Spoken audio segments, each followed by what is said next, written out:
5 seconds. Start. सभापति जी, शिक्षा का दूसरा प्रयोजन यह है कि वह प्रत्येक मानव को अपनी कर्मेंद्रियों का ऐसा प्रयोग सिखाए जो उसे अपनी शारीरिक और अन्य प्रकार की आवश्यकताओं की पूर्ति करने के योग्य बना सके। विराम। इन कर्मेंद्रियों के उचित प्रयोग के लिए तो ज्ञान की आवश्यकता होती है। विराम। कितना ही सबल व्यक्ति क्यों न हो, कितना ही स्फूर्ति में कोई क्यों न हो, वह तब तक कुछ अधिक फलमय कार्य नहीं कर सकता जब तक कि उस कार्य के संपादन के लिए उसके कर्मेंद्रियों को आवश्यक प्रशिक्षा न मिली हो अथवा उन्हें उसका आभास न कराया गया हो। विराम। शिक्षा का तीसरा प्रयोजन मेरे विचार में यह है कि व्यक्ति में अपने जैसे ही सब व्यक्तियों के साथ रहने और उनके साथ काम करने के लिए आवश्यक गुणों का उदय हो जाए। विराम। इच्छा से अथवा अनिच्छा से प्रत्येक व्यक्ति को अपने ही जैसे अन्य व्यक्तियों के साथ तो रहना ही पड़ता है। विराम।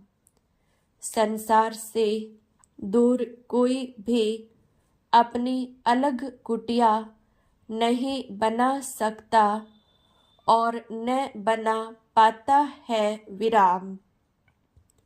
एकाकी जीवन कवि की सुंदर कल्पना के अतिरिक्त न तो वास्तविक तथ्य है और न हो सकता है। विराम।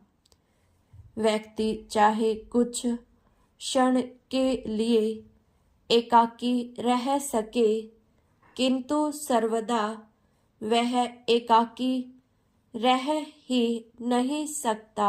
विराम। अतः जब सामूहिक जीवन मानव जीवन का अनिवार्य तथ्य है, तब यह आवश्यक है कि प्रत्येक व्यक्ति को साथ रहने की कला आ जाए। विराम।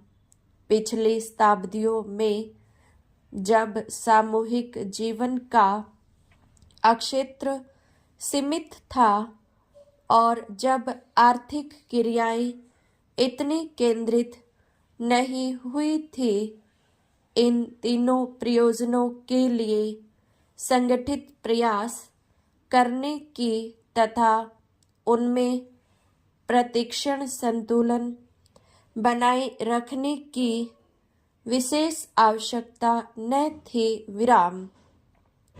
किंतु आज तो सामूहिक जीवन का क्षेत्र भूमंडल व्यापी है और आर्थिक क्रियाओं का सीमातिरेक संकेंद्रण हो गया है। विराम। अतः आज यह बात अत्यंत आवश्यक है कि प्रत्येक व्यक्ति को विशेष प्रक्रिया द्वारा इन तीनों बातों से केवल पूर्ण परिचित ही न कराया जाए, वरन उसको कार्य रूप में अपनाने के योग्य भी बना दिया जाए। विराम। पैरा।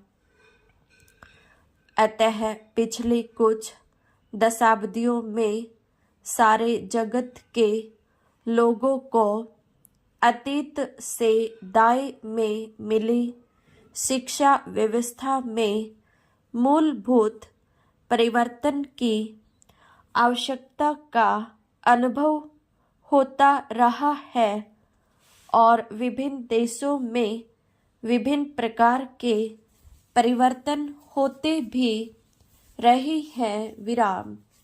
यह कहना अनुचित न होगा कि पिछले दिनों जगत भर में शिक्षा के क्षेत्र में भी वैसी क्रांति होती रही है जैसे कि आर्थिक और राजनीतिक जगत में हुई है विराम। किंतु दुर्भाग्यवश हमारे देश में और विशिष्टतया इस बिहार राज्य में शिक्षा के बारे में वैसी कोई व्यापक क्रांति नहीं हुई विराम। इस दिशा में लोगों का ध्यान तो गया है किंतु कार्य क्षेत्र में उसका अभी कोई उल्लेखनीय फल दिखाई नहीं पड़ता विराम। यह ठीक है कि किसी सीमा तक हमारी शिक्षा संस्थाएं शिक्षा के प्रथम प्रयोजन को पूरा करती हैं विराम। इन संस्थाओं के सदस्यों को पिछली पीढ़ियों के संचित अनुभूति से किसी सीमा तक परिचित अवश्य कराया जाता है विराम, किंतु यह परिचय कराने का जो उद्देश्य है अर्थात विवेक या विचार बुद्धि को सजग, सक्षम और सामर्थ्यवान बनाना, वह पूरा नहीं हो रहा है विराम।